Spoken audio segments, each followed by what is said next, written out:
Welcome to the Diary of the Pan-African Preacher.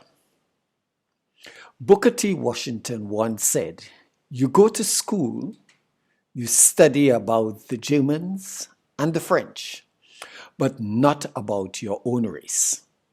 I hope the time will come when you study Black history too. Today's diary event is Black History Month.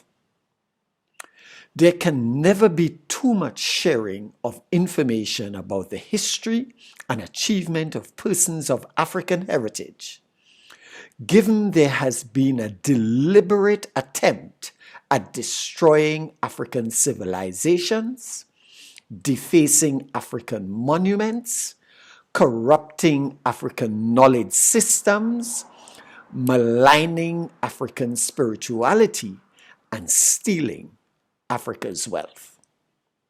What is even worse was the wholesale bid to decimate Africa's populations from the 15th through to the 19th century. Even with the advent of emancipation, there continued to be the orchestrated efforts to keep the African in an impoverished state and subservient position on the continent of Africa and in the African diaspora. Black History Month was created to undermine the false narrative about the inferiority of the African. The Black Church, the African Church, cannot stand idly by and accept these anti-human and sinful devices. Nor can it be satisfied with addressing these attacks on the humanity of the African with its internal activities. It has to come to a place where the Black and African Church aggressively populate the byways and highways with the truth of African and Black excellence. Carter G. Woodson believed that the achievements of the Negro properly set forth will crown him as a factor in early human progress and a maker of modern civilization.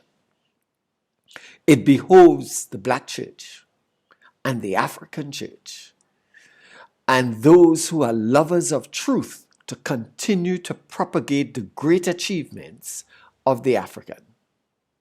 However, the most critical task of Black History Month and other Afrocentric occasions is to undo the damage to the Black psyche that 400 years of slavery and almost 200 years of disinformation has done.